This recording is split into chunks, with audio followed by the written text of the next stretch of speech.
Welcome to the Friendly Geordies podcast. How have you been? We've got a new guest today. Jordan, would you like to do the honors and introduce?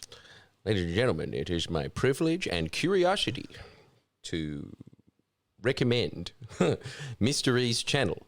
And the subsequent person that is here is somewhat affiliated with that channel. His name is MysterE, and he does many YouTube videos, and he will be discussing something that is quite mind-bending later on.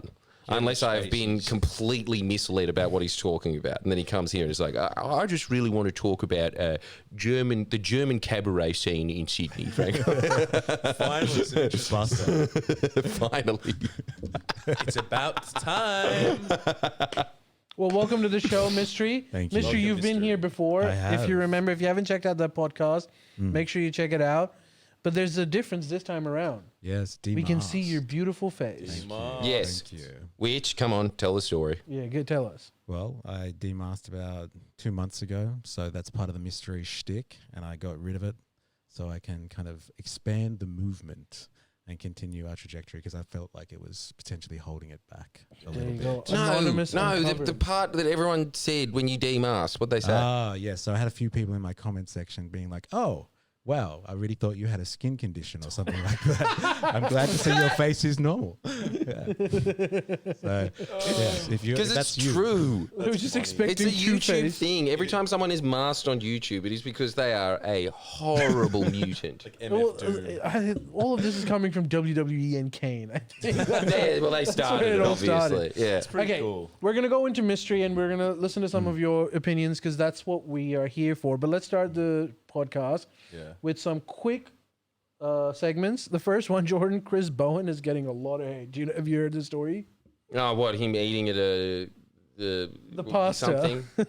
What? Pasta while Okay. listening to a pasta? Is that what happened? I'm gonna quickly put up a picture before so that we know exactly what we're talking about. Politics is very serious in this country. Yeah, all about tell me policy, about it. right, But MysterE? can you Got guys- him! Can Got you guys him! see this? You're done, Bowen. So he's You are eating. done. He's eating pasta, and now I'll So explain. what? I'll explain to you exactly what the issue is. So apparently, That this could be anyone. No, well, please tell me it's just like no wog food in Parliament. Okay. Pies and sausage rolls only. So Chris Bowen has been criticized by the Catholic priest for tucking into a bowl of pasta during mass.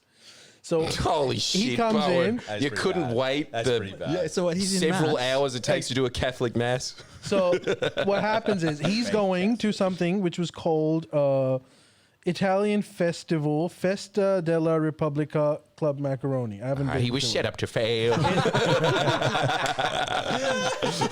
in Bosley Park. So he goes there, right? And he's like, obviously, because it's an Italian festival, immediately gets the pasta. He sits in the front row and starts chowing into that's it. good. You can't blame This him. is during a mass. This is during a mass, and the priest gets really offended. What he calls it out live, like on the map. Yeah, well, he says like, "Can people please stop eating?" He says that. Whoa. So now, okay, so let me first read some of the Twitter comments, X comments that came on it, and then I'll give you what Chris Bowen's official defense was. No, go. So, Labor heavyweight Chris Bowen, this is by Rosita Diaz, has been reprimanded by a Catholic priest after committing the ultimate faux pas at a religious ceremony. I would have thought attending nude would somewhat raise it. I thought that might supersede that. But I don't know. Yeah, there we go. It's the worst. That might supersede a late lunch. Yeah, dressing up as Satan. There's a few things I can think of. But Hookso and X said, this is Australia's Energy Minister Chris Bowen at Mass, chowing down on pasta in the front row instead of taking communion. What an insensitive, grubby cunt. Australian action for the last word, in brackets. how Christian of him to call him a cunt. Prue McSween said, this image of the arrogant, ignorant, deluded Chris Bowen tells you everything about the man. Eating pasta in the front row of a mass and Holy Communion, yet claiming he didn't know it was a mass. The fool doesn't have a clue about anything. Jesus. That was his defense. So his defense was, I didn't know it was a mass. I went to an Italian festival. That's a pretty good excuse. Yeah. He's like, I went to an Italian festival. That's what they invited me. I saw pasta. I was like, hell yeah. I started eating it, and all of a sudden, oh, this is all religious. Like, who told you to do this? Yeah. That was his defense. I thought it was a cathedral because it was a religious pasture. Like it was, dude, what the hell is he talking about? Surely this is inside a church. So Chris Bowen's office said that he was asked to come in at 3 p.m. or 2 p.m. or whenever it was. This was after the mass was supposed to be over. Right. And he walks in not knowing that there's going to be a mass, but the mass, it's Southwest Sydney. Of course, they're extra religious, so the mass goes on for a little bit longer. Yeah. And so he didn't know, and he kept eating pasta. In the church? Well, it wasn't a church. It was like in an outdoor event. Oh, Are you allowed to do that? like a mass outdoors? I don't know. It's the modern church. So you can? I think so. If it was outdoors, you can't blame him. If it's outdoors, you can't blame him. I thought he was just doing it in like fucking St. Mark's Cathedral, right? He's crossed himself and he's like, what? What the? I don't know. It's a church. Yeah. I'm on a lot of His daughter's getting baptized. In a minute. Man, I can barely see straight, champ. I can't see 2 meters in front of me. How am I supposed to see like 10 meters in front of me, champ? Did they specify what type of pasta it was? Oh, they it's a do crucial not, detail. unfortunately. But there is a photo of Looks him. like spaghetti. There is a photo of him buying I've seen the this spaghetti pasta. before. It does look mad. Some pasta If is it was hard to They look resist. like That's macaronis. fine. So there's a picture of him buying the pasta, and it looks like there's macaroni in that bowl. It's harder to resist some forms of pasta. I said, and also, if you're going to an Italian festival, what else are you supposed to do? Like, He's got the money. Look, for generally, it. I think that, when you get Bloody caught at Anzac Day or like that or something like that, I do think that that's, you should cop it. You should cop it for it. I think in this instance, though, anyone could have made that fucking mistake. Was it outdoors? Seriously. yeah, it was outdoors. Then it's totally fine. You can eat food outdoors. Doesn't count. You can pray and eat if it's outdoors. And that's coming from a fundamentalist Christian. Who's the fundamentalist? Miss Love. Well, there's a couple of you there, but Wait. look at it. It's the Catholic crew. Here you go, bruv. Nice. Not only one from the West. The swastika. Okay. All right, so that's about Chris Bowen. Can we move on to the next one? Yeah, right. Yeah. Okay, so now Emmanuel Macron is getting into serious problems. Did you guys saw hear this. about this? He was eating pasta at an Islamic rally. Apparently, In Notre Dame. Holy fuck. Oh, dude, you are done now, Macron. You are so done. he's getting beaten up by his wife. I saw it. No You saw it? way. Okay, let me just put it up. So I'm going to play How the could it be video. if like Macron eats your Macron? Isn't Done.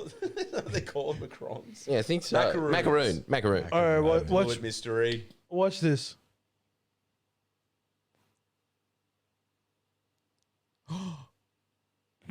Way. No, come on. That's no. That's fine.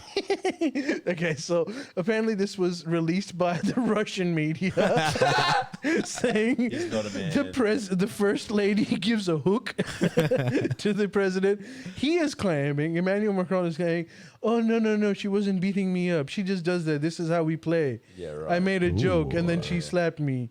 Dude, all she said was just like, I'm tired of pretending to be your wife. They all know you're gay. Yes, totally. Yeah.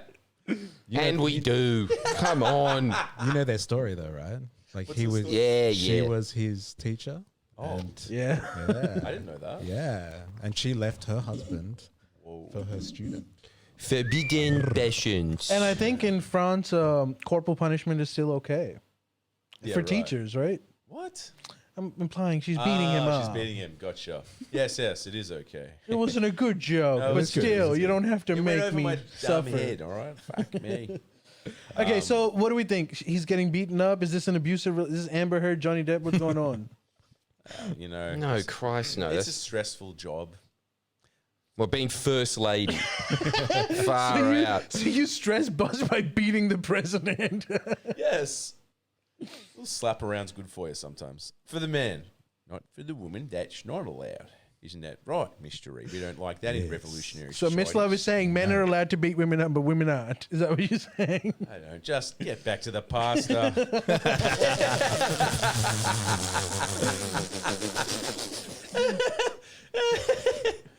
I don't know, man. There's more important things than shit, you know? Like, What's your mystery? What's your opinion on Macron? Oh, he's a centrist. See, Well, you never know whether to trust them or not, do you? And so, like, really, his job is just to keep Le Pen out at the moment. And now Yeah. she's been. Le Pen. is that a been cut. worthy cause, or do you think bring Le Pen? Well, It'll bring look, it depends France what you- closer to a revolution. Depends what your end goal is. So, like, if you want to disrupt shit, then, let it fly. Let Is it Le fly. Pen This is really what as bad? yeah, exactly. Every time I listen to Le Pen, her politics is not anything like you see in Australia or the Anglosphere. It's completely different. And I would imagine that she's far more rational than, say, what she's painted as being like your Pauline Hanson or your Trumps or something like Yeah, that. they're always pictured as, like, far right. Anyone Yeah. left the right of center in Europe is hard right or far right. Yeah, but I think, dude, her father was pretty cooked. Yeah, that's true. I've heard that. And also, she's moderated herself because she's in the running to become the French president. So, her new statements are a little bit toned down. If you must know, she still hates Muslims. If you must know. Well, Sham Yeah, politics. she's fully into the Muslim her bashing and platform. stuff, but she doesn't really seem like one of these people that's going to come in, reduce the government to basically just her and make her dog like chief of staff. And it doesn't seem like she's one of those people. Are you thinking of Thailand? Yeah, that's what that's what they're always painting her as. Is that? Yeah, Don't you think? She really doesn't strike me as one of these people. I don't know enough though, but like every time I've ever heard her speak, she's actually made the very deliberate point, in fact, of saying, "Man, I am not like these people that you are endlessly painting." And lists off a bunch of examples of I completely disagree with them on X. I don't know. But she's managed to But I freak think out. MysterE would know way more about France than I would. She's managed He to knows where it freak is out. for starters. She had America, right? She's managed to freak out the center, Everyone knows that. the center left, and the left. Huh? She's the reason why Macron is the president. Like, whatever her view, you're right. I don't know enough about her either, but I know that everyone else on the political spectrum is scared to hell. They're terrified to of the her. point where, like, they don't even care about who they're running. As long as she's not the president, everyone just forms a coalition against her. Right. So there's enough people in France that think she's pretty bad. Right. Yeah, okay. And she has like a third of the seats or something? I think she has more than that now, dude. I think the only reason why she isn't the president is that everyone else stacked on. Yeah. pretty Really? much. Is that right? Yeah, there was a Isn't lot of the, coalition building. the lefties win it? It's like Macron's in, but wasn't there like a left coalition that was like really hard on him and pushed him? Yeah, that's in Parliament. They won Parliament, basically. What's akin to that in our system. And they had to form a coalition. They had to put aside their differences, all of the lefties, to try and wrangle up enough.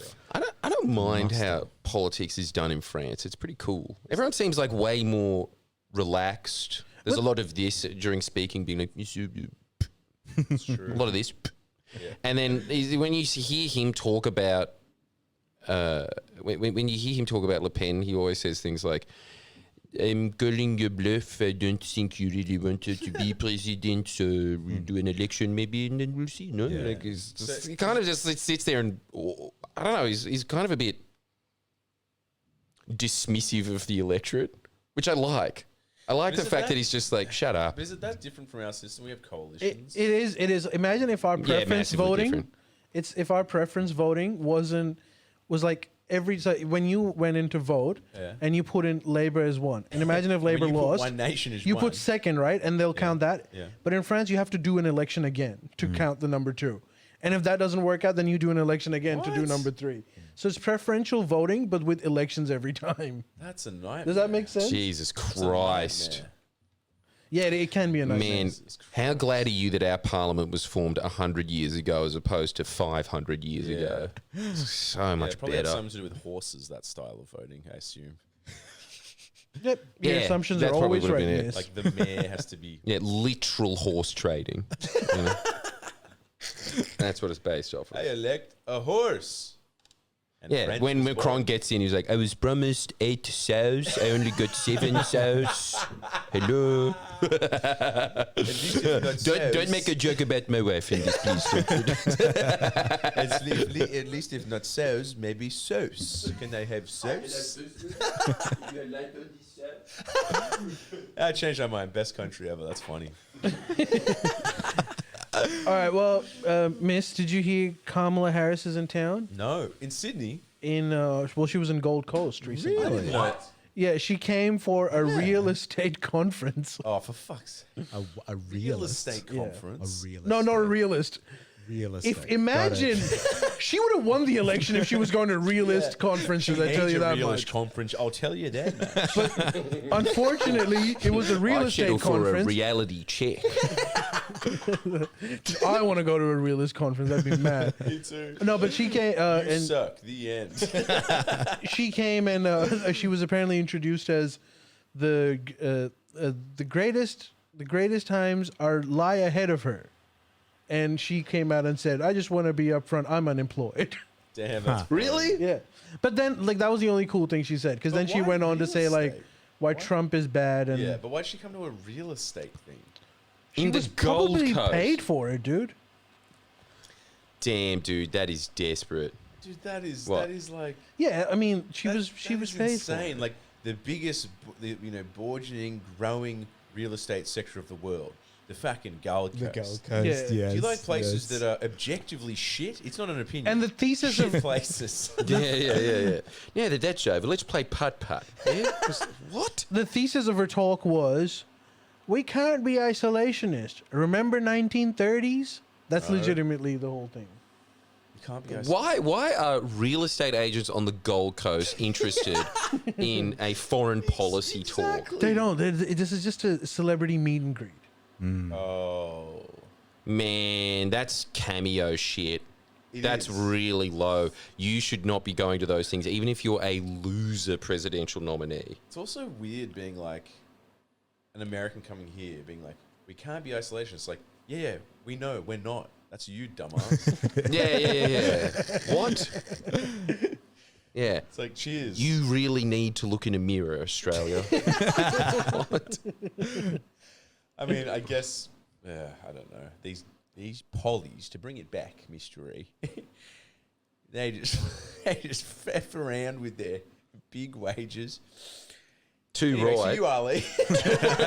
What do you think? Paid too much? Only semi-joking there, MysterE, but just, that's what I do. Satire. But there's always a kernel of truth, though, isn't there? That's what makes you think. In every joke. In every joke. There's a kernel of truth in every joke, MysterE. Don't have to tell you you're a YouTuber. All right, look, there's more segments we can get into, and we might get into later. But let's do the mystery segment. Yeah, do the mystery Mystery, segment. what have you been thinking on lately? Mr. E. What preoccupies your mind? Well, very recently, I've been going down the old rabbit hole since Trump has come into power for round 2, Trump 2.0. I want your thoughts on And that. We've been mulling over a lot about I bet. why, what happened, and like the traditional response is, MAGA, let's make America great again, traditional MAGA as I refer to it. But there's another element out there, and it's called dark MAGA. Whoa. And so we've been going on a rabbit hole and looking at what's the inspiration behind the dark version of that. And I think there's two forces right now behind Trump. There's the traditional Reds and there's the dark version. And we've been going down the dark. Wait. Who's the traditional red? Traditional Reds, like your Steve Bannons of the world. Trump's original. Oh, so Steve Steve Bannon's not a traditional. traditional red. Well, sorry, traditional is in like traditional MAGA type. Traditional MAGAs, yeah. Wait, so yeah, who's yeah. the dark one? And dark MAGA is, like there was I think there was a rally in New York, Madison Square Garden, where Elon Musk came out with the black gear on, with the black hat, and he's just like, I'm dark Gothic MAGA. And so dark Gothic MAGA is a reference, I believe, to this thing called the Dark Enlightenment. If you've ever heard of neo-reactionaries before, this is the new political philosophy. I have this. There's that famous guy. There's one super famous commentator that. Like for the neo-reactionaries? Yeah, I forget his There's a name. guy called Curtis Yarvin. If I you've think ever, that's the guy I'm thinking yeah. of. Or Nick Land. Which And one? Nick Which one did you Land heard? as Like well. black long hair. I don't know. Pale, Yeah. right? Yeah, it. yeah. Curtis That's our Alvin, boy. leather jacket, Yes. black long hair. He's an original 90s Silicon Valley guy, a Right. blogger, and he has been incredibly influential on the right-wing scene. Right. And this is an ethos that comes directly from Silicon Valley, so the tech bros. Really? And like, if you were paying attention, Trump's inauguration, the tech bros were front and center. So whether they were coalesced and forced to be there by the emperor of world capitalism, Trump himself, or whether they came of their own volition, who knows? But like, their ideology is this stuff called the Dark Enlightenment. And I think that's what Elon Musk has been referring to. And they have an entire playbook about how you kind of take over what they call their version of the deep state. Surely Steve Bannon hates these types, yeah? Well, him and Musk go head to head all the time. They don't Yeah, see they eye to hate eye. each other. But I want to know more Yeah. about this because this is kind of new to me. So what is the ideology, the dark ideology? Okay, so like the Dark Enlightenment, I think, branches off from libertarianism, like the American libertarian ideal, like, you know, no state, let like kind of capitalism go unregulated, leave everything up to the free market, absolute minimum government kind of thing. And it's like a development of that idea. But like, they still believe, I think libertarians still believe in like broadly a democratic society. So they still believe that you can get things done within the framework of what a liberal democratic society is. And so a development of this libertarian culture in Silicon Valley specifically is that like they are now, the Dark Enlightenment, they reject the idea of democracy. They don't. Really? Yeah. This is crazy stuff. Damn. This is crazy shit. And it's influencing policy at the moment. There's another character in this room who is slowly becoming very, very disheartened with democracy. And who is that? Miss, Dun, I had to dun, call dun. you out. Why? No, it's him. It's him. It's him. Jordan. Oh, Jordan's, whoa. Yeah, he's like he's big. Sorry. What did I do?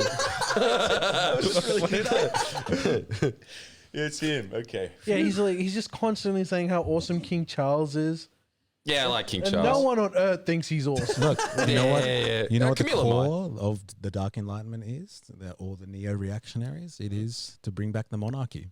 These are Americans who define themselves on the war of independence, and they are out there openly advocating for a monarchy. This is neo. Is there more monarchy, thought though. to the monarchy? Like, who becomes the king? Okay, so this is neo-monarchy Okay. kind of stuff. So like their ideal, and this is coming from Silicon Valley, so this is corporate manifestation of a monarchy. So they believe in the CEO king, and he is answerable to a board of directors who are like, I don't know, The Lords. the lords, the aristocracy, but the aristocracy of the economy. They control significant segments of the economy, and they pick the CEO king, and they will run society in everybody's interests, no questions. Dude, I've heard one guy. I've listened to a talk about this, and it was pretty compelling as well. Because It's he was talking about like he started saying. saying like, okay, what was America's greatest time? And people go, oh, post-war period. It's okay, ruled by a king, FDR. He says like This is Curtis America's Yarvin. greatest Yes. era was FDR, who was Dictator. de facto king. They called him a dictator. And they say China is growing again, king, and they love the idea of like Yeah. centralized authority. And so, like, if you look at Trump at the moment, he's talking, he's, checking out legal avenues to have a third term. They're looking at Article Yeah. 22. And FDR is the example they use. He's the only president to serve 3 terms, I think. Or there might be one other president, maybe George Washington, maybe during a war or something. But, like, they use FDR constantly. And they say he ran the country like a CEO.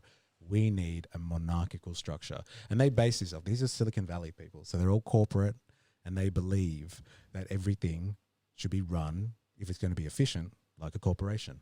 So you have a CEO, they make the final call on everything, and like they have absolute executive power. And like, look at what Trump's doing at the moment. Yeah. He is clawing back all power to the executive. Mystery, can I've actually Yeah. got a question. So that concept, in the first world or in the Western world, most people will realize how that could go really badly, right? Right.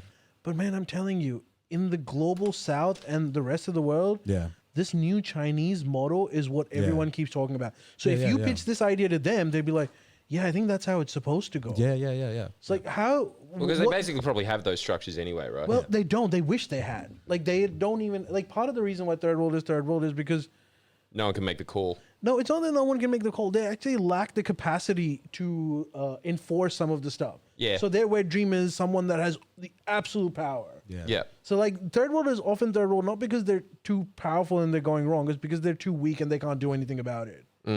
So for them, like the Chinese model, and with we're moving into a multipolar world, and most of the world is now looking at China as the blueprint for success. I mean- which inevitably leads you to that CEO style Yeah, authoritative so this is a very government. particular form of authoritarianism. So like back in the day, we would have called what they were doing in a capitalistic setting, you just call it what it is. It's fascism. But like these people refer to this as tech fascism. So this scary. It is because this is supported by surveillance capitalists who are the new kind of class of capitalists, if you're acquainted with all of this type of terminology, that really run the show on a global scale. Because like everybody's on the internet, like every business out there has a software arm. No one exists now in the real world. You have to exist online. And who owns the digital infrastructure? It's these surveillance capitalists. It's your Microsofts of the world. It's your Apples. It's your Googles, et cetera, et cetera, et cetera. And so like if they mediate the entire global economy, they have power now that you used to attribute to like banks. It was the financial sector that mediated all global economics. And like now it's a bunch of tech bros. Even the banks are beholden to the digital infrastructure that's provided by the tech bros. And they have their own ideology now. And it's this Curtis Yarvin guy. Yeah. Curtis Yarvin is this blogger from Silicon Valley who like some, very important tech bros like have him at their residence often when they have their dinner parties and all that sort of stuff. And they sit down with their in-house philosopher, Curtis Yarvin, aka Mencius Molebug, if you've ever come across his blogger title or his blogger name. They have him there and he's instructing them about how he thinks they should be restructuring American society. And Damn, it's the world's most powerful Redditor. basically. It's the 90s version of that. But here's the thing, right? Okay, obviously that's an extreme version of that. But do you agree that like democracy versus the Chinese system, there's disadvantages and advantages to both, right? Yeah. Because the capitalist system is slow as shit. What do they call it? Vetocracy. Things never move. Takes 20 years to build a train track.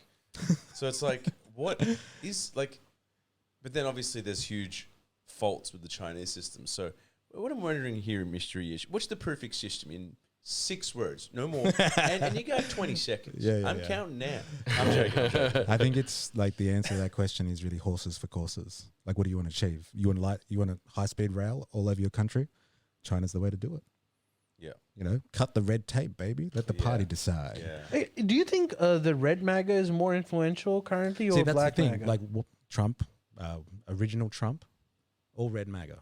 Okay, so like this is still tied to a Populist. neoliberal kind of mindset on how you take on the corporate structures of the world. Because I feel that black MAGA is gonna start hating Trump pretty soon. Well, look, they're not particularly fond of Trump, but like if you pin them down, this is their best chance right now. Is someone like Trump, because they're looking for a strong man, executive style of leadership, which is the CEO king. And so Trump has initiated a lot of this thing that like the neo-reactionaries, or specifically Curtis Yarvin, describes as the butterfly revolution. So we can get into specifics of that if you want. But yeah, they basically have a playbook. And so you have like two forces. Which Wait, is let's go into it. What is Yeah, what is butterfly? that? Yeah. Okay, so like Is it anything like the band The Butterfly Effect? Or the movie And starring if I Ashton can do a follow-up Kutcher. question, is that a band? Yes. Okay, well, that's question 2. And now we can circle back to Well, that's one. half of the stuff taken care of. okay, so the butterfly revolution. the best half, but go on. But yeah, the butterfly revolution potatoes. in name only is supposed to be this idea that you start off as a caterpillar, initiating all of these changes really fast, gobbling up heaps of stuff.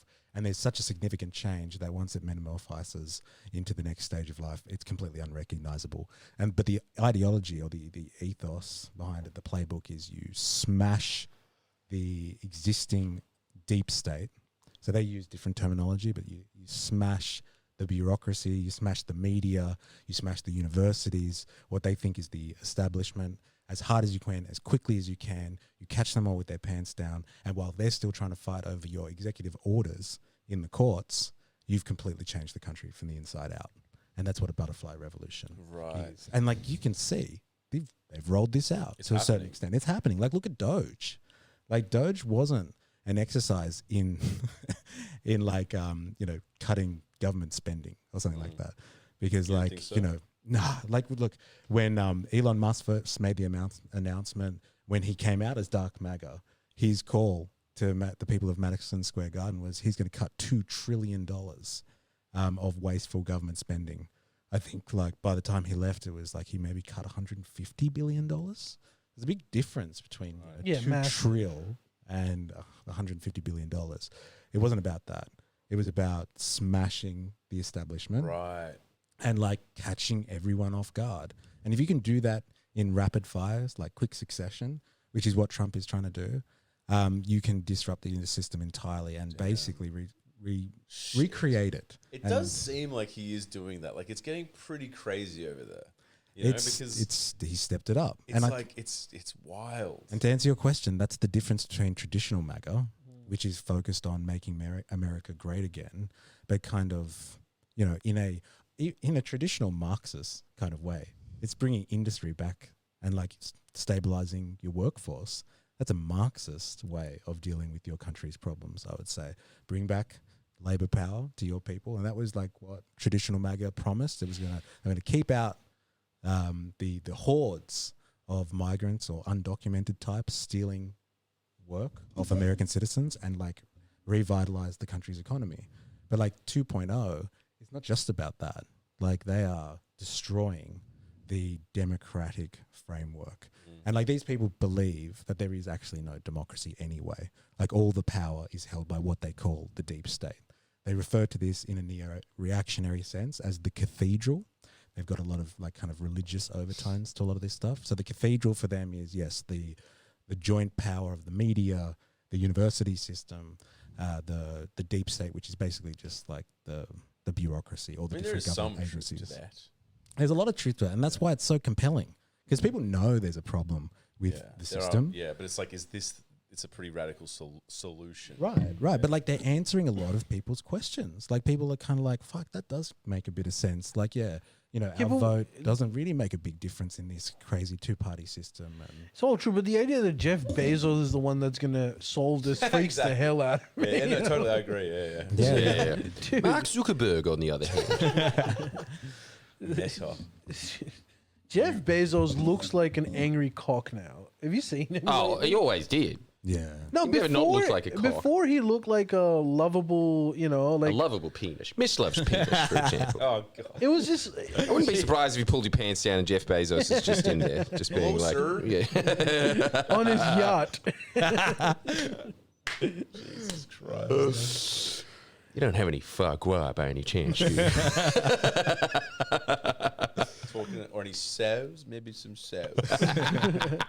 But MysterE, what do you think about Elon Musk saying that he's quitting, essentially, politics? Look, The backlash has been so bad, right? It depends how you read it. Right. So, like, what was his initial goal? Now, like, my perception of this and my I think his initial goal was to get laid. I'm pretty sure that's what his initial goal was. And judging by his kids, mission accomplished. Yeah, right. All he had to do was become the world's richest man. And then they'll have to mate with me. And he was right. Damn. And then have to offer every woman that sleeps with you $20 million. Yeah. So creepy. But like, his original... Man, everyone pay for pussy, man. You know what I'm saying? One way or another. But like, you have to ask yourself, what was his original intention? And like, if his original intention was to cut government spending, like, sure.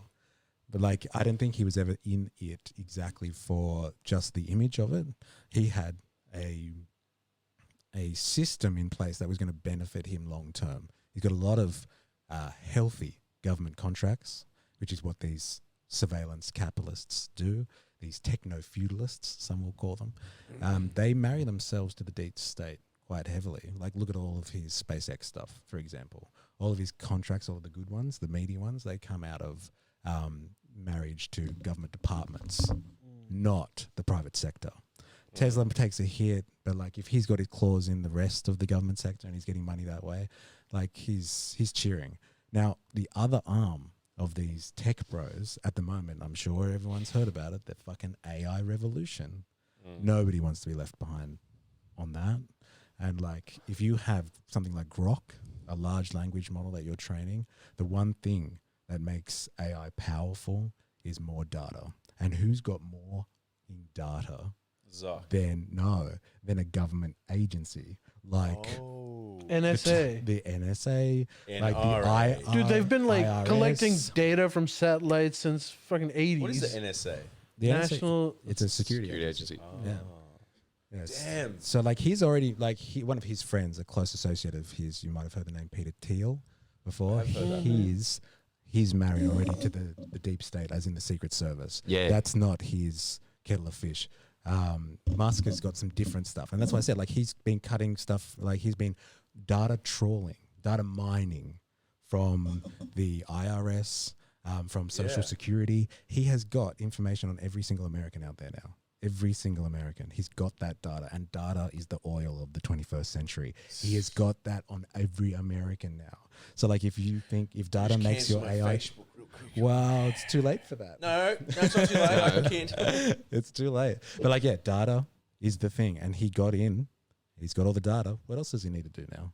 He can let his cronies, like those the people in Doge, those genius children that he's engaged to come in and make government more efficient. Why is data so? Is it because like it's like the attention economy? Because data is like you can. The attention economy is what gets the data. But why is data so important? Because like Because you can just make a profile of anyone. This is like, say, for instance, Target knows that you're having a baby before you know you're having a baby now. It's to train Because AI they can just models. see the purchases that you're making, and then they know this woman is pregnant. that's So they like- start selling them prams and So things in there. That's in kind of there. like what if you mention to your phone a product and it's being pushed towards you. Yeah, but they're that is monitoring you. that's They're all. surveilling So you. the reason why the oil aspect of data is because you need data to train AI models. AI models essentially, for an AI model to be really good, it needs to train the most. Yeah. And it can only train on data. So for all of artificial intelligence, data becomes the fuel that's going to make your AI But program is the good. primary objective for these people, for AI to sell people shit? Is that it? yeah, Eventually, yes, yeah. and like they're going to That's basically not doesn't seem like. But a it's not mad- just to sell people stuff. It's they're going to replace entire workforces. Yeah, of course, it's going to yeah. replace war. Like war is going to be completely different. Like the idea that you know your fighter jets go bomb a certain thing, Yeah. go on. With AI, wars are going to move into like usually you have like Possibly very tall land, mountains. air, and sea, right? But Yeah. now there's like whole different dimensions, the electromagnetic dimension. So, for example, like if let's say tomorrow, let's say China wants to do a war with us, they're not going to send fighters to bomb us. You know what they'll do? They'll block our cash systems would stop working. Our Right. traffic lights are going to stop working. It's Right. going to confuse everyone. Where even before the war begins, we give up. Yeah. And that can only be done if your AI computing models are top class Gotcha. and also weaponized. And that's just one aspect of it. Yeah. This is an industrial revolution, which was going to change everything. Okay. That makes more sense. Because I thought they were just. I thought Elon Musk, like they're like sitting behind closed doors or whatever, and they're just like, "We've done it," and then they're just like, "Hey Jeff, buy a pram." It's like, nah. It's like, damn it. Well, back to government for me. Like I what you said makes more sense. Data is Well, the it's thing. just everything. It makes you all powerful and all omnipotent. Right. Pretty much are God at that point because pretty you can just scary. look at everyone all the time, constantly, and know basically what they're thinking. And not Better only than they do. not only what they're thinking, you And what- can that you also know what their make them body's think what you thinking. want them to think.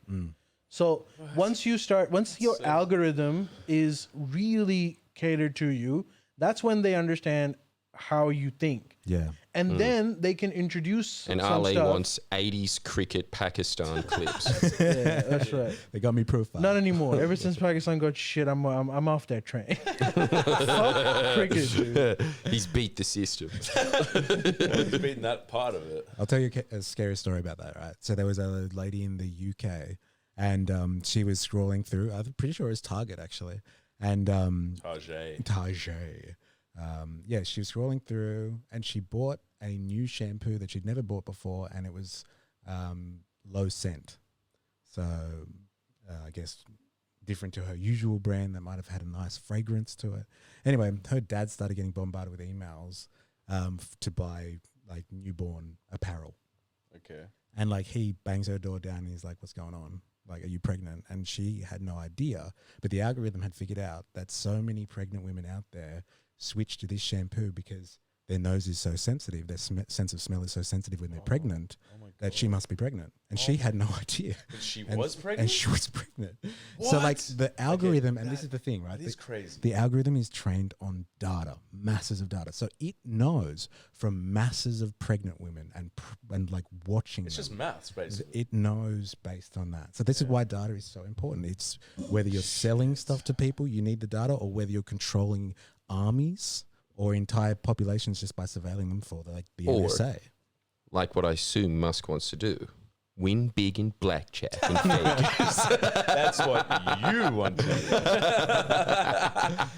I mean, you could do that, right? Win big in Oh, blackjack. totally. You could, right? He just wears his little Bond villain eye patch that has all the like readings on it, No, just no, being but, like, like, I'm your saying, move, like, Taylor. you And he's got even the voice for it, doesn't he? It's your turn. You could use AI to win at poker. Yeah, dude. absolutely. Hell Just yeah, maths, you could just do it. basic maths, Yes, yeah. you could. Damn, sucked in. Casino's going to start copping it soon. Because casinos are copying it already. Casinos are Yeah. most of the gambling has moved online. So Yeah, most Which I'm of those- sure that there are some like Chinese tech junkies that are sitting there playing the pokies on, bet.com and Pokies. whatever. I don't think they're paying the pokies. Well, yeah, like poker, online poker, poker. that kind of stuff. Right. Yeah, don't you reckon? They're definitely doing Wait a it. sec. What difference would it make playing online poker versus physical poker? The same theory. You can well, still, casinos are kind of you dying. can still game the system if you. There's ways. Online? Oh, yeah, you can game it even more. I'm just saying those casinos are dying. Like those big gambling, online gambling companies are making a lot more money than casinos. So would you suggest that MysterE at this point we should crack our heads open and start eating the goo inside? Well, if it's full of data. Hell yeah. Depends on the head. And it is. It just seems like quite scary. Like it's crazy that isn't it crazy that like this is the world we're living in and people are still making like rock and roll music. It's like get with the times. Yeah. Well, this It's like is the future. baby. But It's like, like, dude, your baby's gonna be a robot. I think a lot of this is purposefully in the shadows. Like Yeah. the tech bros aren't going to come out and announce that they are surveilling people constantly. Do you, but like, surely, I understand. Like I was saying, I understand the argument, the frustrations people have with like democracy because it's so slow moving, and there are arguments of like, it's like it's not. What's the word? It's not equitable for everyone. It's like you get these big factions and there's corruption and all that kind of stuff. But surely these guys realize that it's like there is risk in having some benevolent or non-benevolent ruler, I assume with some robot dogs. That seems like... I think the whole, like- I would imagine their argument, correct me if I'm wrong, Ness, but their argument would be they'd look back to the Roman Empire, they'd look back to the British Empire, all these monarchies throughout history, and they'd say, yeah, there was some shit kings, but there was also some mad kings. Right. And overall, when you do the maths, it's better to have that system. Right. Is that what they reckon? Yeah, Or? that's pretty much it. Like, if you look at the history of it, like monarchs for them, and like this is where there is a variation between neo-reactionaries and someone like Curtis Yarvin. Exactly. Yeah. He's a tech bro, philosopher. So he looks at everything from a tech perspective, a Silicon Valley outlook. Now, the actual neo-reactionaries out there, they would kind of differentiate themselves from Curtis Yarvin, and they believe in the monarchy because of what it can bring to society beyond just material things, like a CEO king would do. They bring a spiritual element that they believe has been lost in modern democratic society with mass culture and consumerism and all that sort of stuff. We've lost our spiritual connection to our leaders, and our leaders now, the way that they look at it, because of the democratic system, they've got 4-year terms. So like they might plan for the next 4 years, but they don't really care about anything after that. Monarchs though, they were hereditary lines. And so like, they're not just going to like screw up their kingdom. because they want their children to inherit something good, and they're beholden to their people. And so, like, if their people are doing well, then they're doing well technically. So, like, they do believe that there's this strand in monarchical management that ties the leader to the people in ways that, like, you don't have in a democratic society. Is that something you agree with? Look, that's pretty There's undeniable. There's truth to I mean, it. Of course sometimes there's like Yeah, there's truth to it. last There's night some truth to I it. happened to be watching a doco on the opium wars in China, right? Yeah. And one of the things that I found out is like, so the king of China, he said, you can't trade, you can't bring your stuff over here. If you do it, we'll beat you up. The British were like, fuck you, we're powerful, or we're going to keep selling opium. So what they do is they go in and they burn the king's palace. And it's like this really incredible thing that took years and stuff to build. And so then in the aftermath, then they go away, just saying like, now we've taught you a lesson, you better not stop our thing. So what the king decides to do is everyone tells him, you have to work on your defense so that they don't come here and do this again. He's like, no. We need to spend all of our effort and money into rebuilding this because this represents my kingdom. And they were like, well, if you do that, then they're going to come back and do the same thing. And he was like, no, a king without a kingdom is nothing. And that is the most important thing. And then he did it, spent most of his money, and then was, killed eventually. Oh, because really? Yeah, but I'd say that their argument would be that he was a shit king.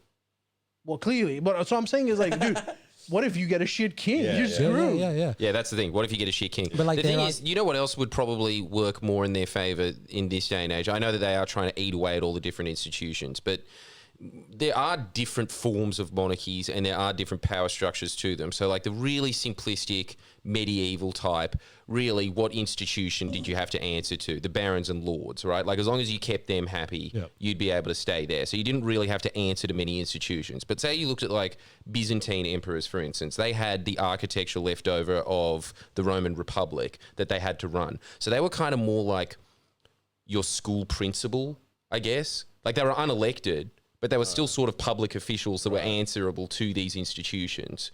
And so I'd imagine that, I don't know what they're going to say to this, but in today's society, there would be so many more institutional structures that you would be held accountable to as being a king than you would have been back in the Dark Ages, for instance. But there is a utility to bureaucracy.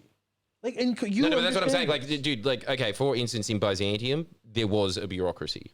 Yeah. And it was a very thorough bureaucracy, and there were people that were very participatory in public life, and the emperor was answerable to these bureaucracies. So what's the advantage, really, at the end of it?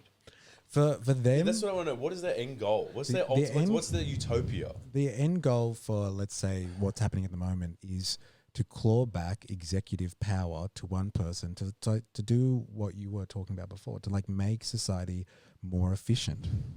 And like they do believe that democracy is a hedonistic style of social organization. They believe in times of great affluence, people can basically splurge out on democracy. But it's not the best way to organize a society. The best way, because history shows the history of human civilization has been defined by autocracy. So like monarchs. Do you and agree people with like that? Firstly, what? Well, like from a historical perspective, has it been around for longer than democracies? It has served. no, it has been around Yeah. for longer than democracy, but is it a more efficient system? Look, it's again the question before, horses for courses. Like there are certain advantages to each one, but like you need to think about it as well on the individual level. What was the benefit for individuals for bringing in liberal democracies in the first place? Dude, I can give you like a lot of It was- advantages. It was all about like liberal. It's in the name. It's about liberty. It's about freedoms. But it's also about having multiple heads look at the same problem as opposed to one. Like, no matter how genius an individual might be, just as a rule, I would much prefer a lot of stupid people thinking about one problem as opposed to one really smart person thinking about a problem. right. I will choose many stupid people any day. Yeah, and look, Because and they- collectively, they're not stupid. Yeah. And they would counter that by saying, well, you've grown up in a liberal democratic society. I expect you to look past your own indoctrination to think that, one person could do it better than multiple minds. But they would say that historical evidence would show that if you have a good king in a well-structured environment, which is what you were referring to before, like you could have a constitutional monarchy. So you could have the king that has executive power, but they're still answerable to some degree to a parliament of some sort, which would be for these tech bros, these tech fascists, that would be the CEO king answerable to the board of directors. But like they're unelected though. So like really a liberal democratic society, and this is where you need to like sift through the bullshit. A liberal democratic society has got nothing to do with democracy as such. It really was founded in a time where there were kings around and kings were fucking up the economy. Kings were making decisions like the Chinese emperor, and they were just like, no, I want to spend money on a new palace. And they're just like, but we have global trade now. Why can't we do trade? And so the bourgeois types of those societies got together and said, we'll do it, thank you very much, from now on. And they set up Revolution style. French Revolution. They set up parliaments to manage the economy themselves. They didn't care about diplomacy. They didn't care about foreign politics. They kept the figurehead for that. I love They this. managed the economy. I love this anecdote, which I don't know if it's true. I'll be honest, but it's a very known, recounted fact. So when the Soviet Union, just before the fall of the Berlin Wall, Gorbachev sent a delegation to England, to the UK, just to understand how the capitalist system works, because they were transitioning at that point. So this Soviet team goes to England, and one of the things they ask the English bureaucrats is, okay, how do you manage bread lines? Because in Soviet Union, we're trying. We put grain, but there's always a supply issue. How do you do it? And they were like, we don't do it. It was like, well, then what do you mean? Like, how come there's no lines? They're like, oh, we just let the market do it. Yeah. So there's no policy for like specific bread line. And that sort of tells you like how you can over-engineer an issue sometimes as well. Right. You might have a different take about it, and I'd be curious to hear, like, maybe this is a propaganda point that I've just been No. drilled into. That's completely like the Soviet Union by that point in its history, like it was also like completely shut off from the rest of the world economy anyway. So like they were very insular in that regard, unless they had some type of other communist ally or something from some other part of the planet. They really had to rely on themselves in Eastern Europe, basically. And so like, you know, turning to the market to fulfill your needs for grain so you can feed your people bread, it wasn't an option. Right. They had to do it themselves. And so like that would have been an alien concept to them for a large part. Damn. They were actually exporting grain for a long time. That's why everyone hates Stalin, because like if some of his policies, and people hate Mao too, a lot of their policies were built around, hey, let's make a fuckload of grain and then we'll sell that to other countries to kind of fund our enterprise, our state capitalist style enterprise. So like, like finding filling gaps in your own market with supply chains globally would have been foreign to them because they were shut off from it. They were sanctioned. They weren't allowed to really trade. The Americans would have made bloody well sure of that like no one traded with them. And like that's put a lot of pressure on them, So do these, And Nick Land, sorry, go on. you might be. Mine's very simple. I was just going to ask: do these dark types? Do they revere China and Russia now? Yeah, that was basically it. Is that what you're going to ask? Pretty much. No, they hate communists. They fucking hate communists. No, I thought that Nick Land really liked the Chinese system. He likes it from an accelerationist perspective. So like he would argue as an old Marxist, he wouldn't call himself that anymore, but like he would argue as an old Marxist that they're not communist anyway. China? Yeah.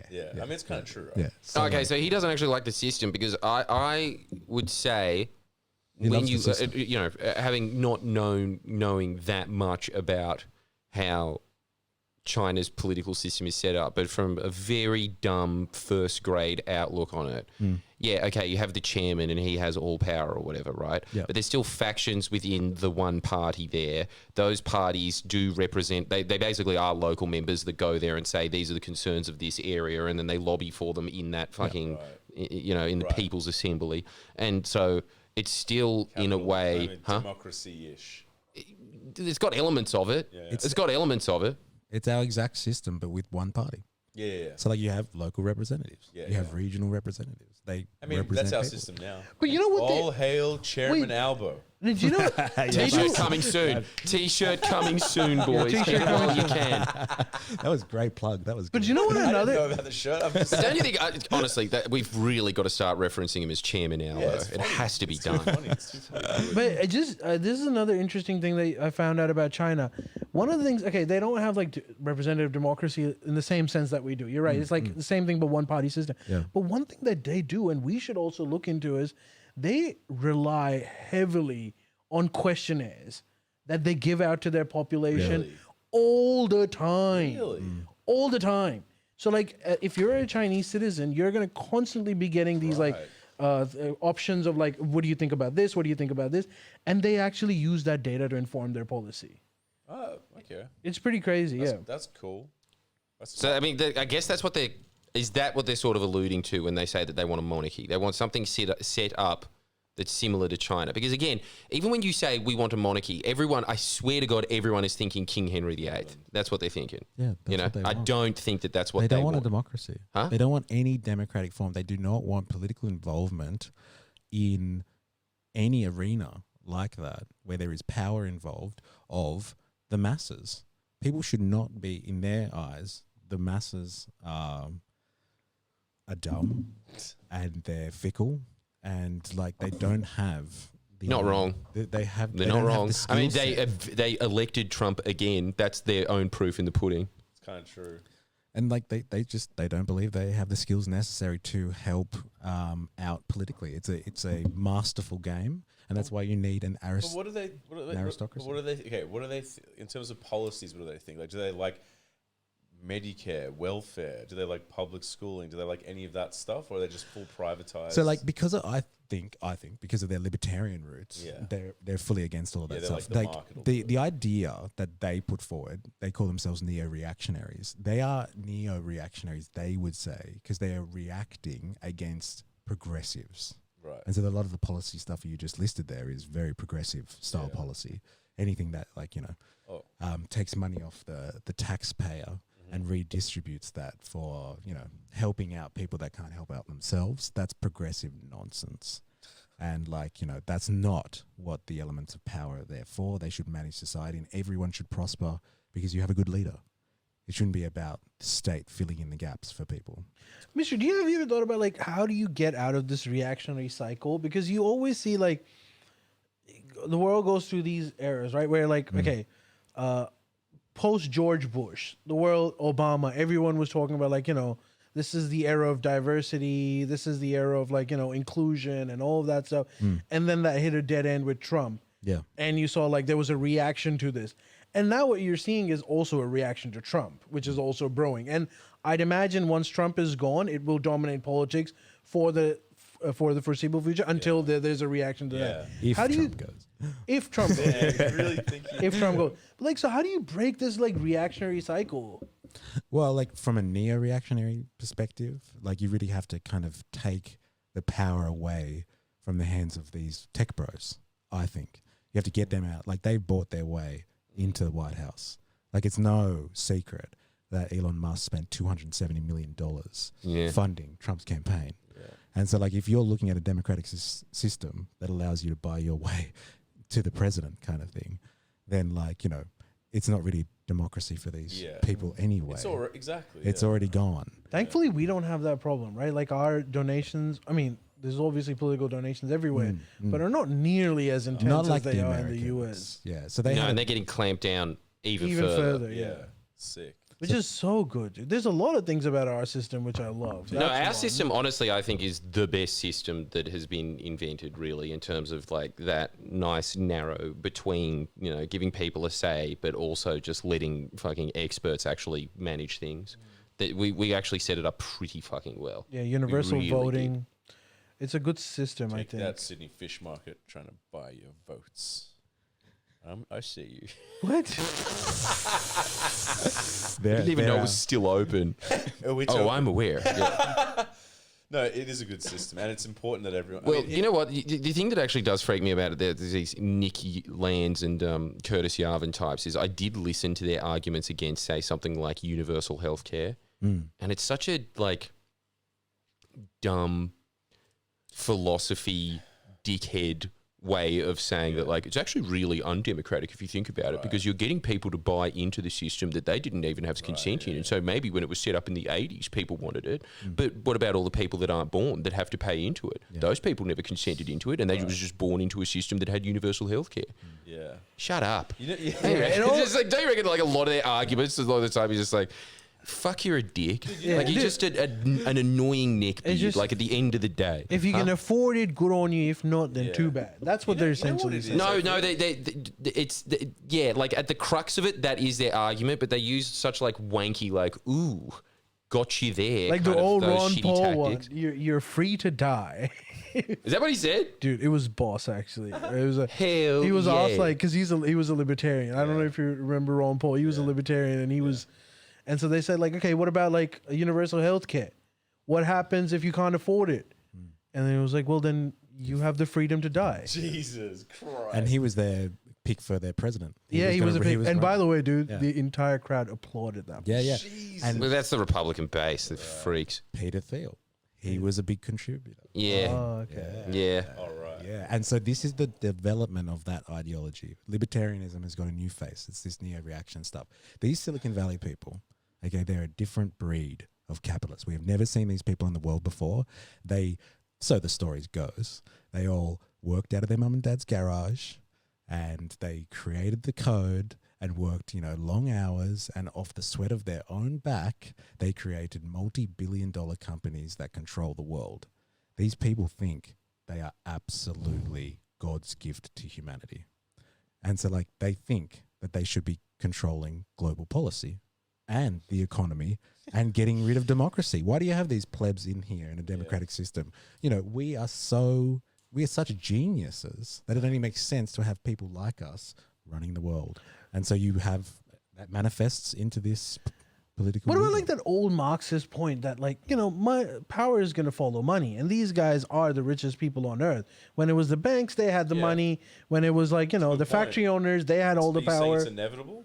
Well, I'm just saying like this isn't a power grab. This is just where the naturally power flows. Yeah. But actually, that is their argument, isn't it? That this is sort of just the natural order of events anyway. Like, it will eventually. I think their argument is eventually it will just turn into a monarchy anyway. Yeah. Is that what it is? It's even though they're anti-progressive, this is a natural progression for them. It makes sense, but like they are way more narcissistic about this than other generations of capitalists. Yeah, I can the imagine the financial system, they've made money. They've turned the world into a casino.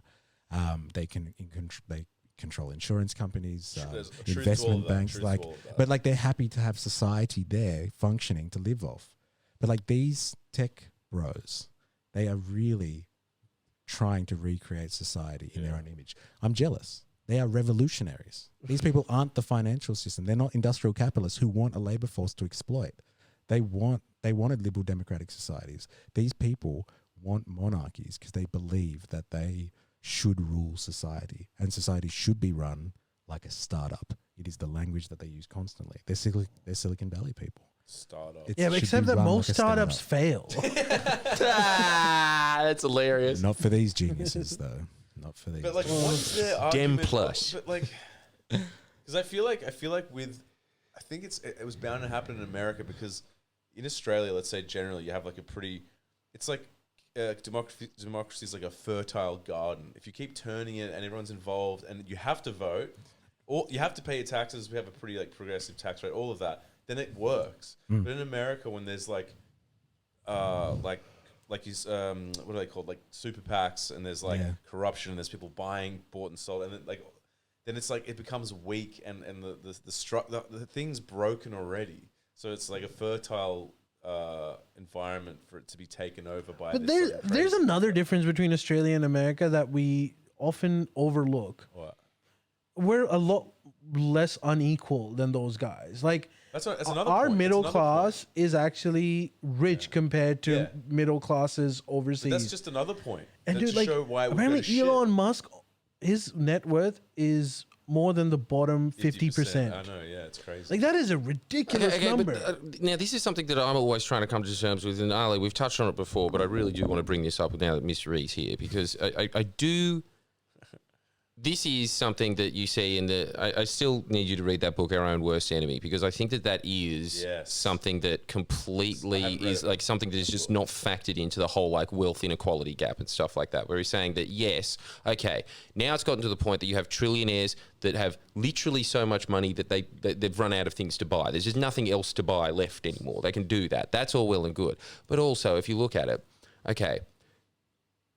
King Edward, for instance, the first, lived until he was 68. Back when he was alive, people were like, is he immortal? He's still fucking alive. Like, he's not dead at 30. He's doubled that. He's still going strong, still warring at fucking 63. Jesus. You know, so that was just incredible. Now you look at the bottom 1% of society in Western democracies, and average life expectancy 75, even for the fucking lowest of the low. You look at medieval kings' palaces and you look at their tables and shit like that. Honestly, the park in a Western suburbs fucking park, that fucking table, the picnic table that is there for free that lads are smoking on during school hours, that is better than King Edward's fucking table. Like, you look at his throne. His throne is like, your shitty fucking... He sucked, dude. He was pov as fuck. He was a pov cunt. He was. Like, I'm telling you, unemployed lads are richer than that cunt. You know what I mean? No, they know what Coke tastes like. Yeah. Can you imagine giving fucking Coke? Like, dude, honestly, I've honestly thought about this when I was sitting there. I was like, man... If you gave, like, the meme of shit food to that guy, KFC, he would just be like, this is the greatest. Yeah. What are these secret 11 herbs and spices? I don't know. I don't know what they are, but it's fucking amazing. You know? Like, he could probably buy, like, 20 bitches as dowry on one drumstick, you know? Like, it's just so much wealth on the fucking drumstick. That's how wealthy we are in comparison to these cunts. These, like... Dude, go back and look at his throne. It's the most uncomfortable. I'm telling you, like, I went on fucking Amazon and looked at bondage chairs. Bondage chairs are more comfortable than his fucking throne. No reason. Look, that's not the important point. Let's just move on. But you know what I mean? Like, your fucking shitty little office chair that you were sitting on in first year uni, just being like, King Edward was like part of the 1%. He was like a landowner. That chair was more comfortable than his. But what's your point? He didn't shit in a toilet. He was like one of those fucking Indian cunts, but with a crown. Just like, that's what he did. You're saying we're so affluent now and what? Narcissistic because of it? What? What's your point, sir? Yeah, that's my point. My point is, now, when you're talking about this whole thing of the whole idea of, like, Marxists always talking about the fact that, you know, people are going to rise up and they're going to revolt and things. It's like, well, it's kind of like beyond that point now, because, I mean, again, the poorest people now are richer than they were even fucking a few generations ago. And we're talking about, like, wealthy... Man, remember when we went to that... Hey, that's not true. Man, I'm telling you, this isn't like... we can even go further than this. Okay, the no, but Blue it Mountains, does do something that Marx always talked about, even then, which is the concept of alienation. Which is? That eventually, when everything becomes commodity, your overall level of happiness goes down anyway. So these people might have better chairs, but they're much sadder than that guy that lived hundreds of years ago. The fucking king with dysentery. Yeah. I'll take being, I need to have Prozac. Oh, thank God, there actually is a pill for that. Yeah, there we go. I mean, what he's saying is true, though. It is going down the happiness and whatnot. But yeah, I mean, that's all true, but it's just like that standard of living thing. Look, again, sorry, just to bring this back, it's like, you know, you can even go further than medieval Europe. You're talking about the 19th century in Australia, for instance, right? And look, your life in England, as we were talking about before on the part that you can buy if you sign up to the Friendly Geordies Patreon account, and you can get the pre-discussion. But man, like, just immediately moving to Australia as a free settler or even a convict, even as a fucking convict, your life was way better than it was in London immediately, off the bat, right? Immediately. Yeah. You're eating sheep. Yeah. That's boundless mutton. You know? What a sweet deal.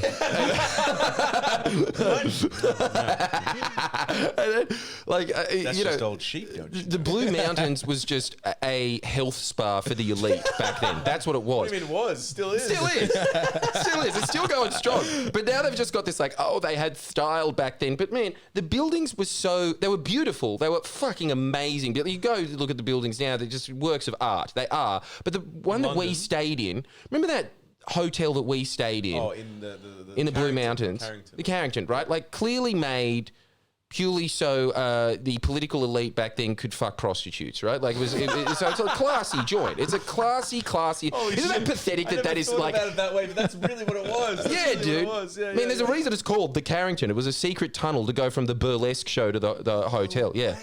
Hey, on that point, I stayed in the same room as... I use that tunnel.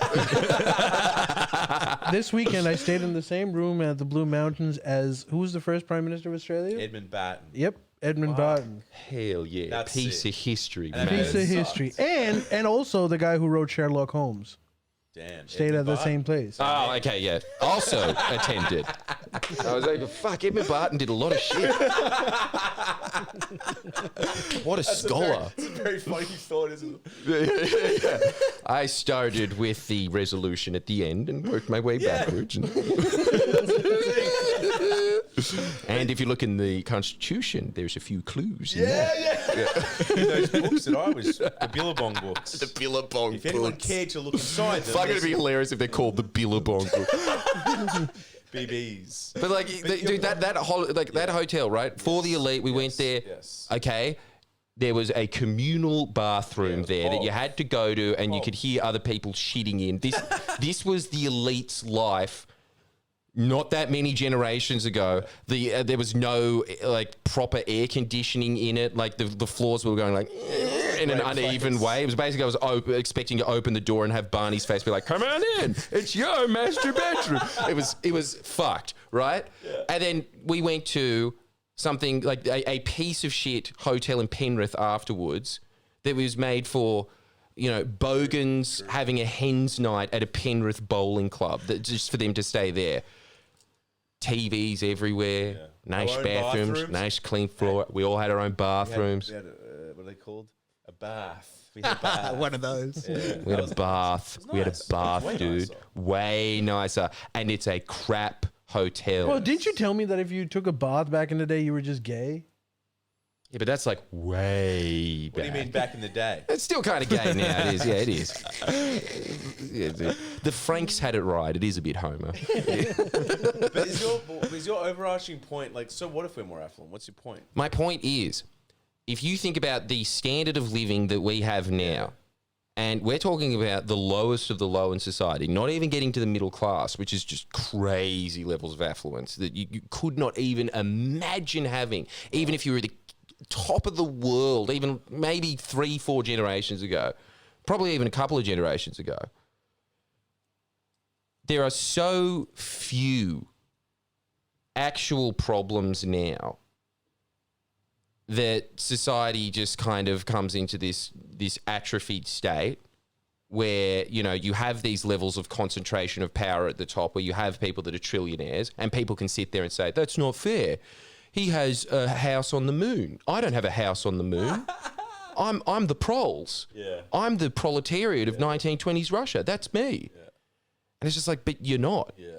And if there is that wealth inequality that's happening now on that scale, it sort of becomes abstract and immaterial at some fucking All right, John, point. what do you like the think? material circumstances of people now are just at a pretty fucking good level. And so, you know, how do you even inspire a revolution? There'd be no appetite for it. Imagine just knocking on the door of like a random guy in a McMansion that's a lead being like, the fuck do you want, cousin? You're like, hello, sir, have you heard of Curtis Yarvin? Mate, are you going to buy some drugs or not? It sounds like you're smoking them, cuz. You know, like, it's like, what? John, what do you think about That's this what point the of view? proposal There's a about, point of view that what you're saying is absolutely true. And like throughout history, if you compare what we are today to what, you know, where we were, rich or poor, life is much better. But this whole kind of like paused after the 60s, where like up until the 60s, everyone was feeling the benefits.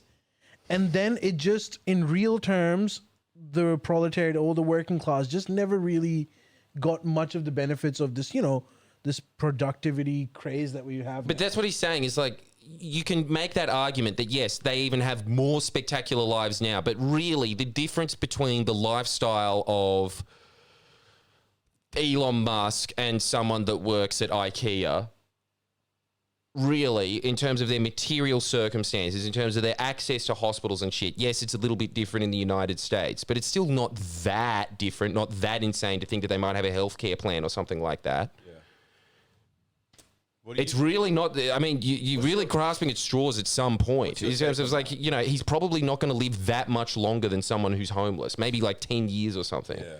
You know? What do you reckon? Because I mean, you were talking about revolutions, and it's like, he's, you know, the man has a point. The revolution, from my perspective, is more about the mode of production. So I believe what Jordan is getting at here, in essence, is the fact that we have such skilled production and such technological prowess these days, we have more of an equal distribution of the affluence and the general standard of living that comes with that. So everybody gets a share in the nice stuff. Everybody gets a toilet now. And so you don't have to shit in a pot. And it's sweet. It's much It's better. pretty good. It's pretty good. It's great. And so like that's a result though, not I think of people being rich enough to pull us all up with them. That's a result of the development of technology. Right. And humans have. Yeah. I don't think this guy's arguing against that. He's saying, yeah, the technology has done that. Yeah. But here we are. Okay. So, but like this then becomes a point of discussion about who controls the technology. And so like what you've been speaking about is this idea that, okay, we've got income or wealth inequality. And so like, you know, you measure some trillionaire against someone who has a middle class income, and like they don't actually have too much of a standard of living difference. So like who cares about wealth inequality? Right. Who cares about that?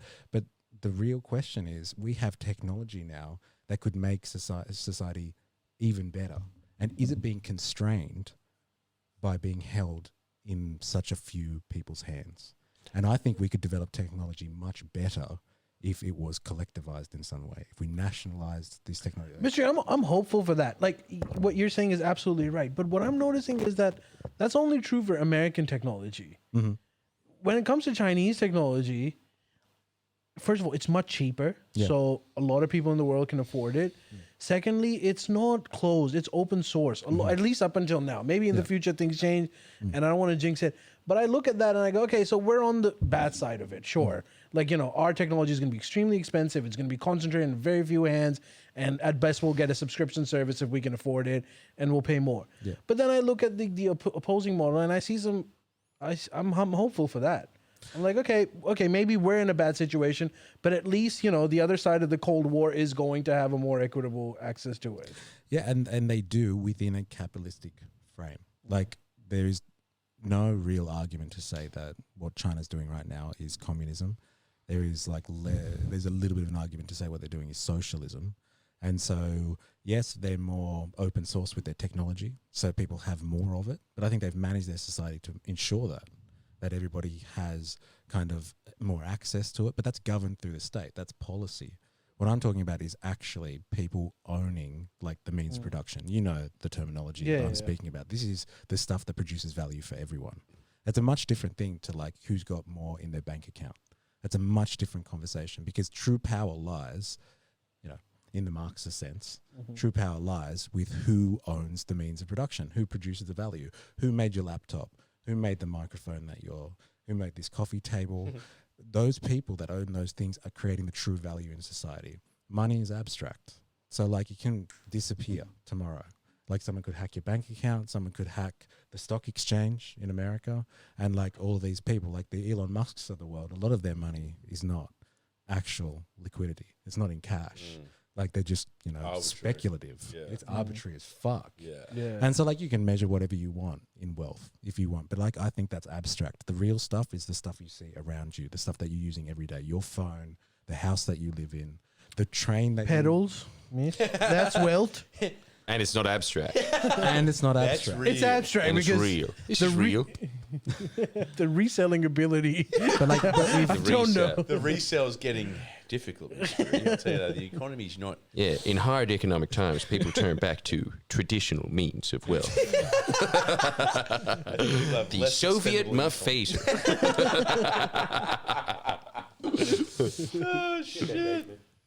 Yeah. But yeah, in like an affluent society where everybody's got a share, like, yeah, well, how do you change society in any way from that?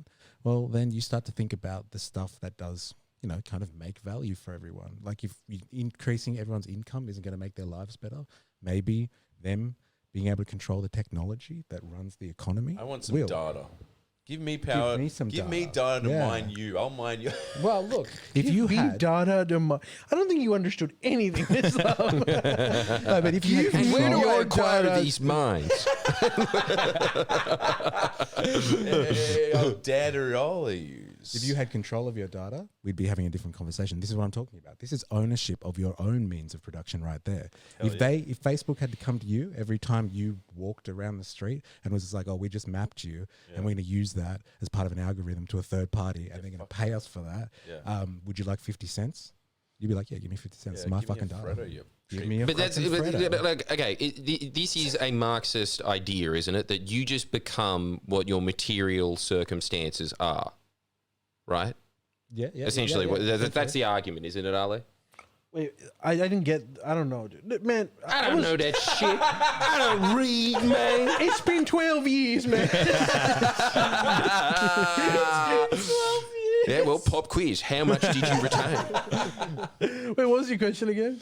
The Marxist idea is you just become your material circumstances. So if you're from the middle class, you start to have a very middle class mindset of like, you save up, you get a house, you put away some for your superannuation. And if you're from the elite class, for instance, you're just like, you buy some government and you get some contracts. Like it's whatever the fuck is your like circumstances. That's who you become, right? Yeah. And so now I'm just thinking, for things to change in society in the past, things had to be bad. People were desperate, literally starving.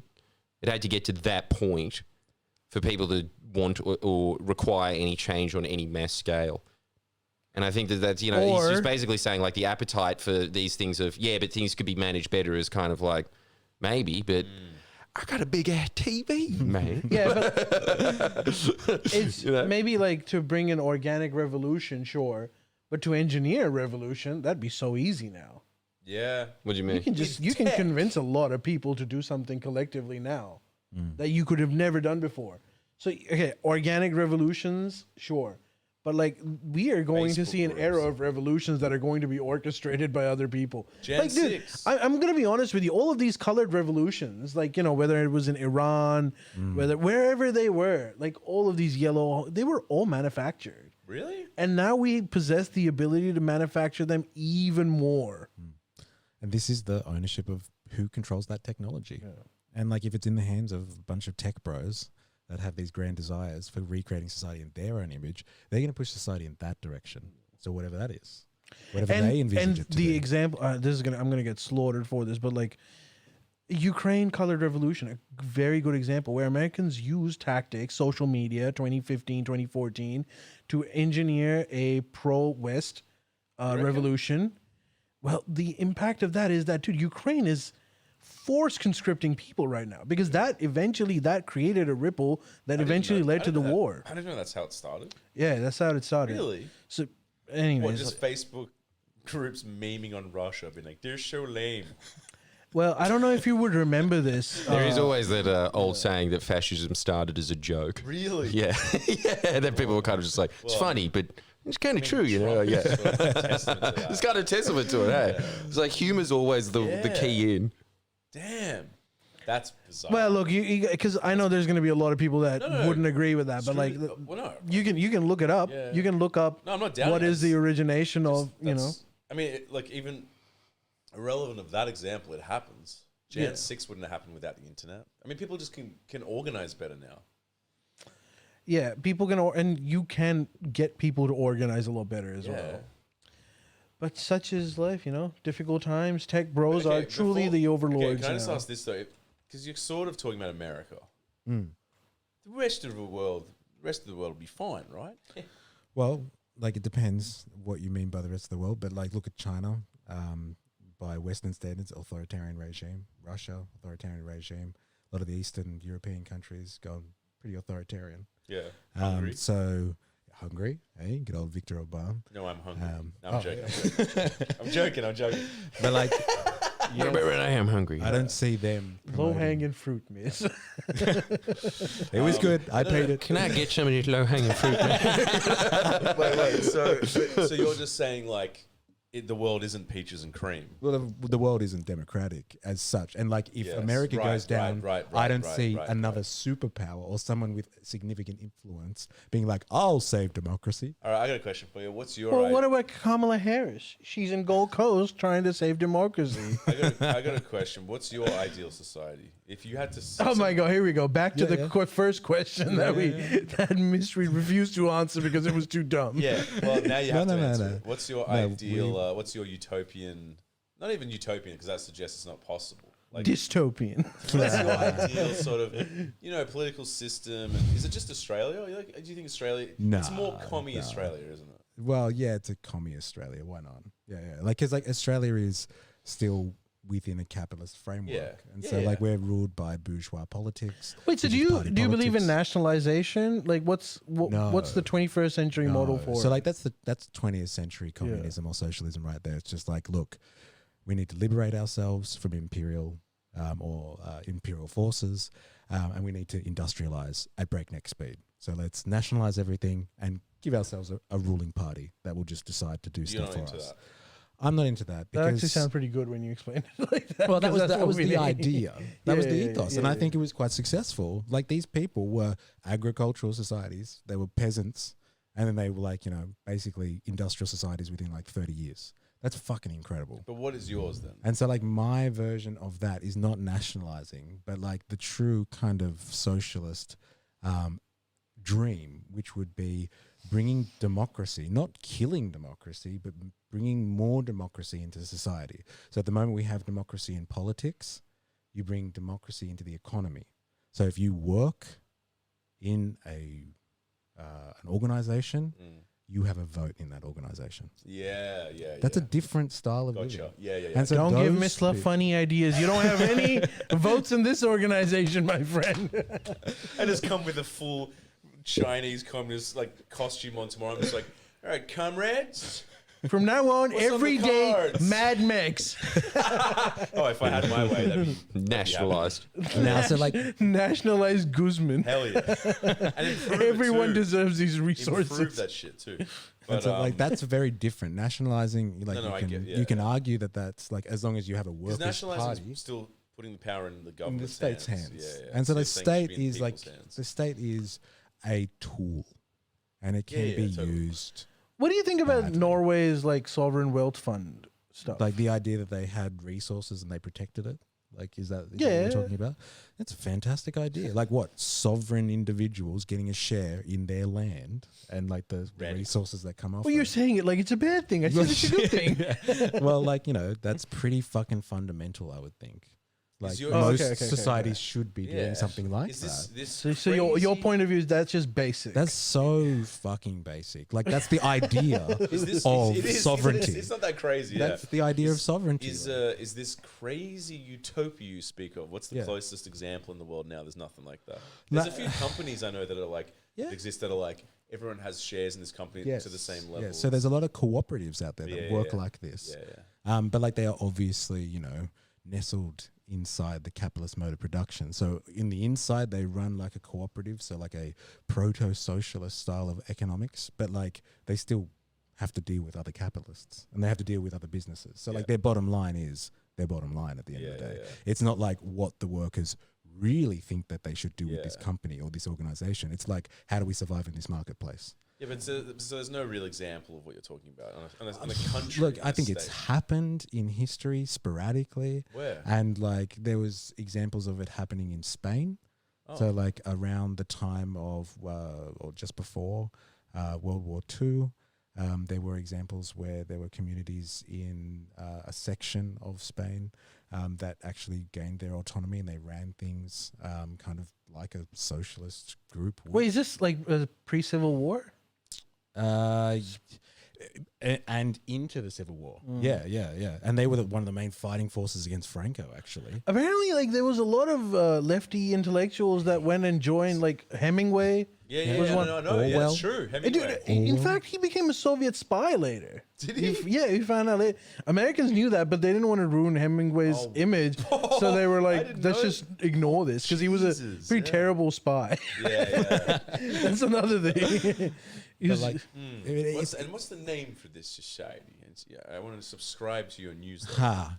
Well, like, look, this is just like very simple, like kind of socialist principles that like people that work and make value should have some Have a say. say. Yeah, in yeah, it. yeah. So like, you know, but what happens when, like, okay, question: if let's say we agree with that, what happens when in future robots are creating all the value? that's a really good point, and I think that actually helps because like at the moment, like look at Because then you don't need to worry about the labor in a way. exactly, and you have Oh, people. that's not a good thing, bro. Well, Listen, Like, is that what happens to labor? What do you mean? What? Fuck the labor. We just Well, but they're people, they're human beings. but like start learning the guitar like everyone else should. Well, it's actually, you know what would probably happen as well. Yeah, Yes. exactly. You just sit around and do fuck all. Yeah. That's Fuck really what all. happens. That's like the good So parts really, of life. you know Yeah, what? but you also Honestly, get paid you know what fuck your all. perfect society what? is? It's Fiji. That's what it Yeah, is. hell yeah. Fiji is your perfect society. You don't need to fucking work. You can just throw cassava seeds and play the ukulele all day. can we just acknowledge And Heaven. fish It's when heaven. you want. It's heaven. Fiji's heaven. It's Fiji. It's Fiji. Yeah. That's the place he's Dude, describing. I subsidize my life now for my creative interests. I mean, I lose money to prop up my creative interests. Of course, I'd be happy to not have to, work to subsidize. yeah, but that. you also don't get paid. So what? technology is the key to all of this. Yeah, Like, that's. what we're talking. I honestly think he's kind of technology just is right. the key. If you think about it, at some point, technology would advance so much that it'd be a bit meaningless. I mean, it's The whole getting thing. there Well, now, yeah, like- dude. We're getting paid now. Look at us. What are we doing? Well, this is effort, It's my friend. pathetic, We're isn't it? talking It's shit. really. But this bad. isn't AI. This is us, like, This is our labour. people are Yeah. misjudging the value that we're giving them, but But that's on them. that's on them. That's what we call an inefficient market. Well, I suppose AI could get to a point where it could get too far, where it's kind of like there is no need. I mean, that will happen too, right? AI can start to do the things that we call intrinsically human better than humans. Art, podcasts, music. It's already sort of happening. That's not good. It's getting pretty advanced. I reckon that's the pretty last scary. thing to go, though. But don't you think that really, if you come down to it, is, oh no, I'm not going to be the world's greatest chess player. There'll be a computer that's better than me. Okay, But well, like, people anyway, it'll still just be play human chess. versus human. There will be, I think there will be a bit of an existential crisis for humanity. In the current system. But there Because, already should be that existential crisis. There That should is. already exist. I mean, everybody right now is redundant, and we're just kidding ourselves That's that we're true. not. we're buying time. It's already there, Yeah. yeah. But like in a capitalist setting. So like in a world where majority of people, not everyone, not like people in this room, but like majority of people actually have to work to survive, to get an income so We they do. can We feed still their have to family. work, bro. We still Yeah, have well, like, look, like in a traditional setting, like they go and they get Yes, employed yes. by a big organization and they spend their life Yeah. trading their time Yeah. to create value for somebody else. Yeah. In that system where you have to pay as you go, you need work like that. But in a system where AI takes over, let's just say a lot of that general value Yeah. production, where people's houses are made for them, electricity is free, food is free, like so housing, water, like everything that you need, like internet access, everything is free because some automated system takes over that value production. Like people can free themselves up to do other things. But like you're not going to have that choice while you have a bunch of tech bros who still own those means of production. Yeah. If they own all those automated systems, they are going to structure society to ensure that they maintain ownership. And so whether Bro, that's I can subscription model, Totally get behind that like- one. Yeah. Or No, it's like- true. Yeah. That one is whatever. 100% And so, accurate. like, I and it's think- becoming even more consolidated. Like, all you see is, like, a bunch of tech companies being bought up by one giant tech Yeah, company. yeah, yeah. So at the Yeah, end of it, that's you'll true. just be left with literally 4 or 5 companies that Yeah. own everything. Everything. and this is where like this tech fascism, this dark enlightenment, this stuff becomes more real when you see the world like that. Once they start consolidating enough power, democracy is a hindrance for these people. It's not just a bad idea to have mob rule, but it's also inefficient for their interests because people could change policy if they organize. You don't need just a revolution. People can organize grassroots and change policy. And if policy decisions change and they get regulated, they're not going to like that Yeah. because that cuts into not only their bottom dollar, but their power. But going forward in time by hundreds of years or something, wouldn't it at some point be that technology would even make that redundant? It would just keep going. There's your nickel end for you. There's your accelerationism. Damn. Dude, he has thought in advance. Man, he's thought of it all. Shit. He's thought of it all. So what? That's his final He point. has a dark twist, ye old What? Nick Land. His thing, and like it's hard to put your finger on, and this gets very abstract, okay?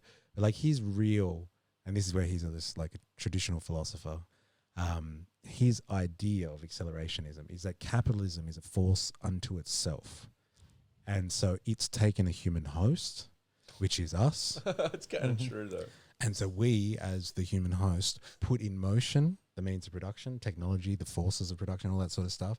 And at some point, we will develop technology to a certain level where we become redundant. And this is the conversation we're having. Workers become redundant. And so, like, I can only No, like I'm saying, is he saying that at some point, because I'm imagining the technology would just get so advanced that at some point, even the owners of the technology will be redundant? Yes, but like all humans are redundant at Yes. that point. And so Yes. capitalism, The like, Matrix. basically what happens is capitalism develops AI, an entity that has unlimited life and power, and capitalism moves onto that and then takes off into the universe and leaves us all for dead. Wouldn't you not just argue, behind. as like an old school Marxist, that owners have always been kind of redundant?